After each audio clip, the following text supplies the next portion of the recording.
ونستعينه ونستغفره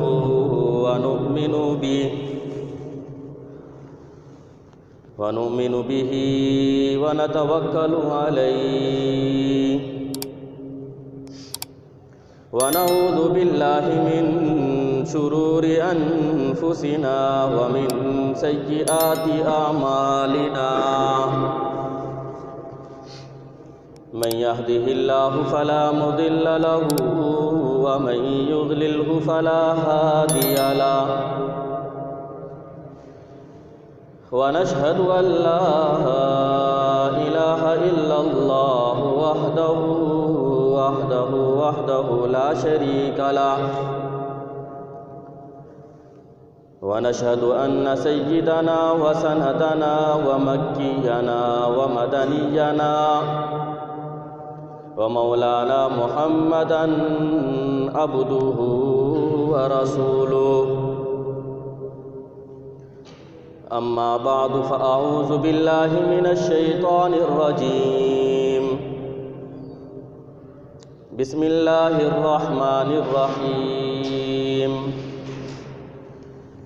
إلا تنصروه فقد نصره الله إذ أخرجه الذين كفروا ثاني اثنين إذ هما في الغار إذ يقول لصاحبه لا تحزن إن الله معنا وقال النبي صلى الله عليه وسلم لو كنت متخذا خليلا لاتخذت أبا بكر خليلا أو كما قال عليه الصلاة والسلام آمنت بالله صدق الله مولانا العظيم وصدق رسوله النبي الأمي الهاشمي المدني الكريم ونحن على ذلك لمن الشاهدين والشاكرين والحمد لله رب العالمين۔ تمام حضرات عقیدت محبت کے ساتھ عبادت اور ثواب کی نیت سے نماز میں پڑھا جانے والا درود شریف ایک مرتبہ بآواز بلند پڑھ لیں۔ اللہم صلی علی محمد وعلی آل محمد کما صلیت علی ابراہیم وعلی آل ابراہیم انک حمید مجید۔ اللہم بارک علی محمد وعلی آل محمد کما بارکت علی ابراہیم وعلی آل ابراہیم انک حمید مجید۔ ثنا گو پتا پتا ہے خدایا دم بدم تیرا، زمین و آسماں تیرے یہ موجود و عدم تیرا،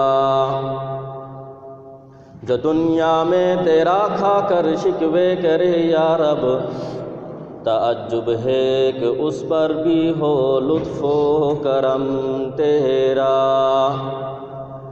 جو تو میرا تو سب میرا، فلک میرا زمین میری، اور اگر تو نہیں میرا تو کوئی شے نہیں میری۔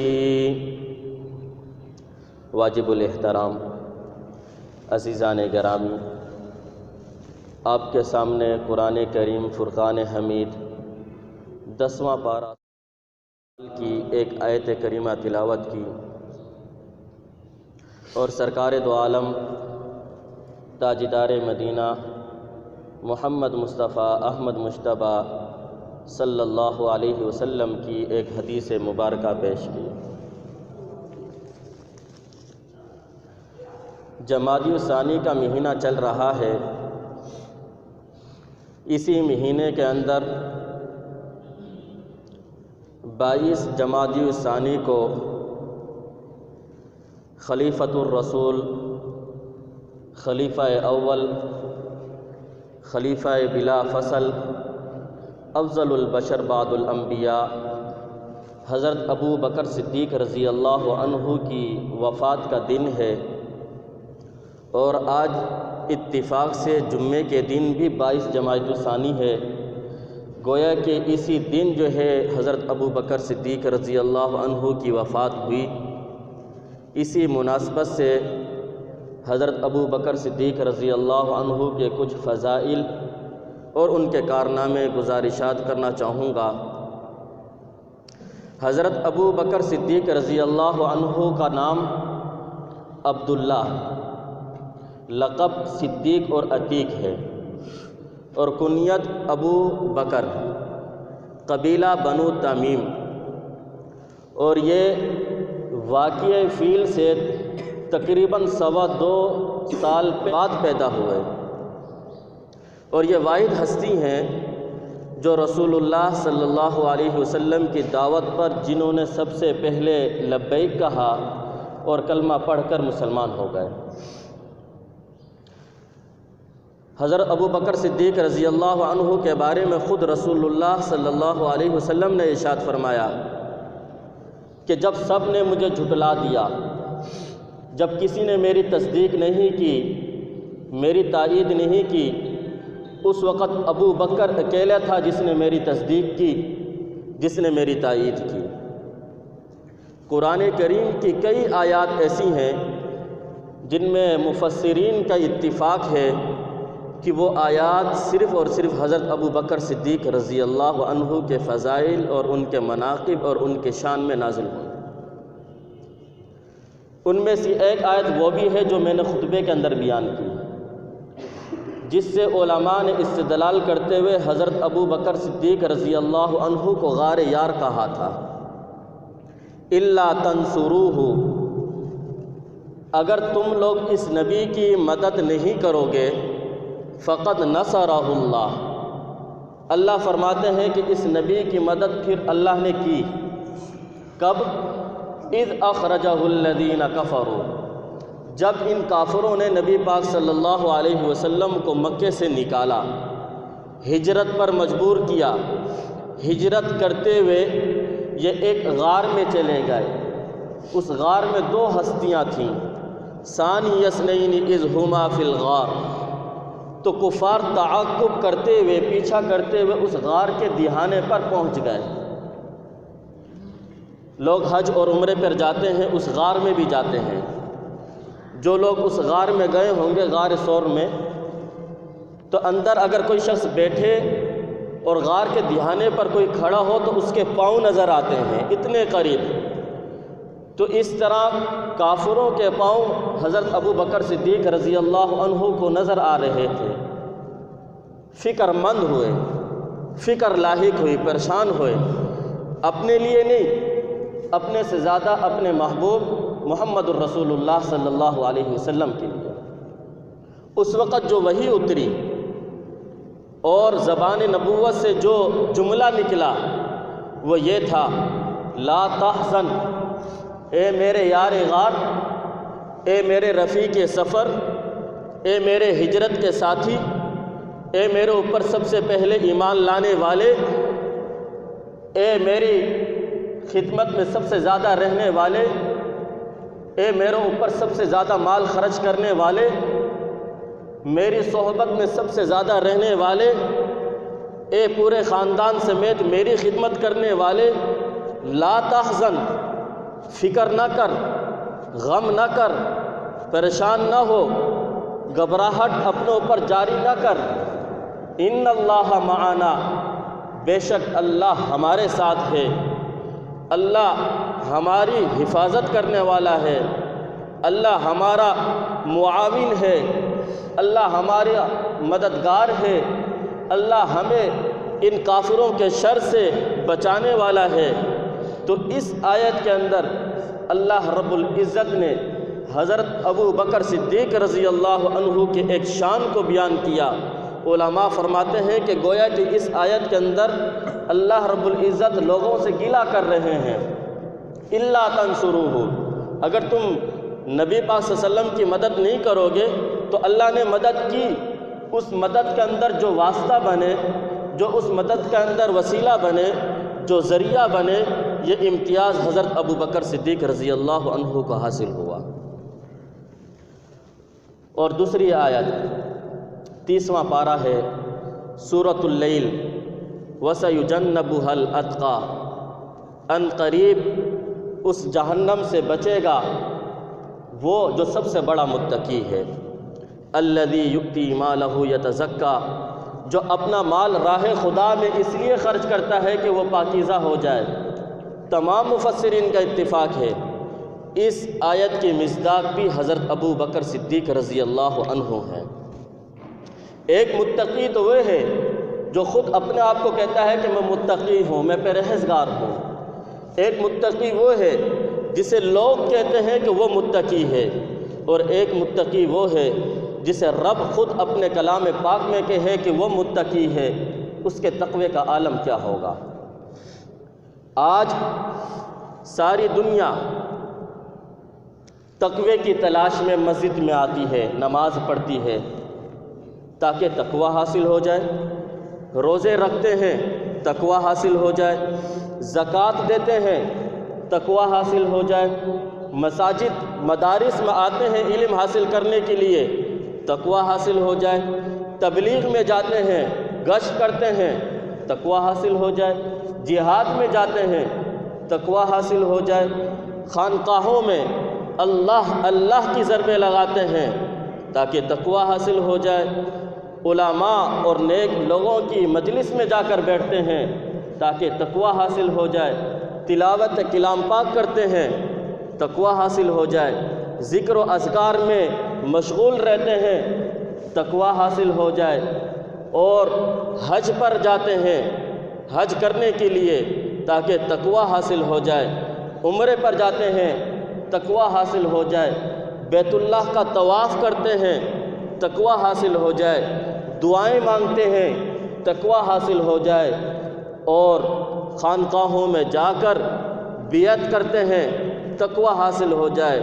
تو ساری دنیا تقوی کی تلاش میں ہے، لیکن تقوی جن کے دلوں میں رچ بس چکا ہو، تقوی سے جن کا دل لبالب بھرا ہوا ہو، انہیں قرآن نے صحابہ کہا۔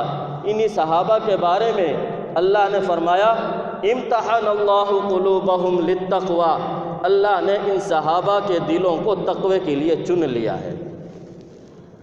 فأنزل اللہ سکینتہ علی رسولہ وعلی المؤمنین وألزمہم کلمۃ التقوی۔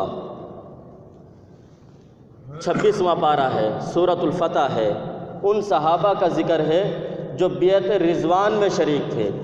اللہ فرماتے ہیں فأنزل اللہ سکینتہ علی رسولہ وعلی المؤمنین، اللہ نے اپنے رسول پر اور ان صحابہ پر جو اس بیعت رضوان میں شریک تھے، اللہ نے سکینہ نازل کیا۔ وَأَلْزِمَهُمْ كَلِمَةَ التَّقْوَى، اور اللہ نے ان صحابہ کو تقوی کی بات سے لازم اور ملزوم کر دیا۔ گویا کہ صحابہ اور تقوی دونوں لازم اور ملزوم ہیں۔ انہی صحابہ کے بارے میں اللہ نے فرمایا اولئک هم المتقون، اور کہیں اولئک هم المؤمنون حقا، اولئک هم الراشدون کہا، اولئک علی ھدی من ربہم کہا، اولئک حزب اللہ کہا، کلا وعد اللہ الحسنى کہا، لقد رضی اللہ عن المؤمنین کہا، وبالآخرۃ ھم یوقنون کہا، کنتم خیر امۃ اخرجت للناس، ان صحابہ کے بارے میں کہا، یؤمنون بالغیب کہا، یقیمون الصلاۃ کہا، ویؤتون الزکوٰۃ کہا، ومما رزقناہم ینفقون کہا، یؤمنون بالغیب، یؤمنون بما انزل الیک وما انزل من قبلک، انہی صحابہ کے بارے میں کہا، رضی اللہ عنہم ورضوا عنہ، ان صحابہ کے بارے میں کہا۔ یہ سارے جتنے بھی القابات اللہ نے قرآن پاک میں دیے ہیں یہ خود اللہ نے دیے ہیں، میں آپ کے سامنے اپنی طرف سے نہیں بیان کر رہا۔ صحابہ کا مقام کتنا ہوگا، صحابہ کی شان کتنی ہے، تو میں یہ عرض کر رہا تھا۔ تو اس آیت کے اندر اتقا سے مراد حضرت ابو بکر صدیق رضی اللہ عنہ ہیں، اور تیسری جگہ پر والذی جاء بالصدق وصدق به، وہ جو سچ لے کر آیا اور جس نے اس سچ کی تصدیق کی۔ تمام مفسرین کا اتفاق ہے اس آیت میں بھی، اس آیت کے مصداق حضرت ابو بکر صدیق رضی اللہ عنہ۔ ایک سچا وہ ہے جسے ہم کہیں کہ وہ سچا ہے، ایک سچا وہ ہے جسے رب کا کلام خود کہے کہ وہ سچا ہے، جس کے بارے میں لسان نبوت سے صدیق ہونے کا لقب ملے، لسان نبوت سے اس کے لیے عتیق جہنم سے، آگ سے خلاصی کا پروانہ ملے، لسان نبوت سے اس کے لیے خلیل بنانے کا لقب ملے، لسان نبوت سے اعلان ہو کہ مسجد نبوی کی طرف کھلنے والی جتنی کھڑکیاں ہیں ان سب کھڑکیوں کو بند کر دیا جائے، الا خوخۃ ابو بکر، سوائے ابو بکر رضی اللہ عنہ کی گھر کی کھڑکی کے، اس کو مسجد نبوی کی طرف جو کھلتی ہے اس کو بند نہ کیا جائے۔ جن کے بارے میں لسان نبوت سے نکلا ہو ابو بکر فی الجنہ، ابو بکر جنتی ہے، جس کے بارے میں لسان نبوت سے یہ الفاظ نکلے ہوں ارحم امتی ابو بکر، میری امت میں سب سے بڑا رحم دل وہ ابو بکر ہے۔ ان صحابہ کا کیا کہنا؟ ایک موقع پر رسول اللہ صلی اللہ علیہ وسلم نے ارشاد فرمایا کہ میری صحبت میں سب سے زیادہ رہنے والا ابو بکر ہے۔ جب حضور علیہ السلام نے نبوت کا اعلان کیا، اسی وقت سب سے پہلے کلمہ پڑھ کر مسلمان ہو گئے، اور مرض الوفات آپ کے پردہ فرما جانے کے بعد تک آپ صلی اللہ علیہ وسلم کے ساتھ رہے ہیں۔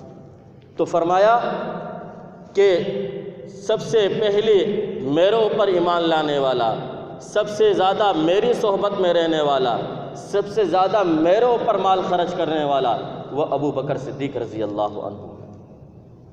ایک موقع پر حضرت فاروق اعظم رضی اللہ عنہ فرماتے ہیں کہ میری کوشش ہوتی تھی کہ میں کسی طریقے سے ابو بکر صدیق رضی اللہ عنہ سے نیکیوں میں بڑھ جاؤں۔ ایک موقع پر حضور علیہ السلام نے اعلان کیا راہ خدا میں مال پیش کیا جائے۔ ان دنوں میں میرے پاس مال کی فراوانی تھی، بہت مال تھا۔ میں دل میں خوش ہوا کہ آقا نے مال مانگا ہے، اب تو میرے پاس مال ابو بکر سے بھی بہت زیادہ ہے، آج میں نیکیوں میں ابو بکر سے بڑھ جاؤں گا۔ فرماتے ہیں کہ میں دل میں خوش ہوتا ہوا گھر میں گیا، گھر میں جا کر سارا مال جمع کیا۔ وہ جو گھر کے اندر بچوں نے کپڑے پہنے ہوئے تھے، خواتین نے کپڑے پہنے ہوئے تھے، ان کی بھی قیمت لگائی۔ کل مال کی قیمت لگا کر ان میں سے آدھا مال رسول اللہ صلی اللہ علیہ وسلم کی خدمت میں لے گیا، اور آدھا مال جو ہے میں گھر میں چھوڑ کر گیا۔ لیکن آج رسول اللہ صلی اللہ علیہ وسلم کا پوچھنے کا انداز ہی عجیب تھا، آج آپ کے سوال کا انداز ہی عجیب تھا۔ آپ نے آج یہ نہیں پوچھا عمر کتنا لے کر آئے ہو، عمر کیا چیز لے کر آئے ہو، آپ نے جو سوال کیا ما ابقیک لأہلک، عمر گھر والوں کے لیے کیا چھوڑ کر آئے ہو؟ تو حضرت عمر رضی اللہ عنہ نے فرمایا یا رسول اللہ، کل مال جمع کیا میں نے، اس کے 2 حصے کیے، آدھا مال رسالت کے قدموں میں لا کر نچھاور کر دیا، آدھا مال گھر میں گھر والوں کی ضروریات کو پورا کرنے کے لیے چھوڑ کر آیا ہوں۔ ابھی یہ بات کہی تھی، اتنے میں ابو بکر صدیق رضی اللہ عنہ بھی اپنا مال ایک چادر میں باندھ کر لے کر آ گئے۔ آپ علیہ السلام نے ابو بکر سے پوچھا ابو بکر ما ابقیک لأہلک، تو اپنے گھر والوں کے لیے کیا چھوڑ کر آیا؟ تو حضرت ابو بکر صدیق رضی اللہ عنہ نے کہا یا رسول اللہ، گھر کا سارا مال اٹھا کر لایا ہوں، حتیٰ کہ وہ توا جس پر میری بیوی روٹیاں پکاتی تھی اسے بھی لے کر آیا ہوں، وہ پیالے وہ کپ جس کے اندر ہم کھانا کھاتے تھے اس کو بھی اٹھا کر لے کر آیا ہوں، آج اپنے گھر والوں کے لیے اللہ اور اس کے رسول کی محبت کو چھوڑ کر آیا ہوں۔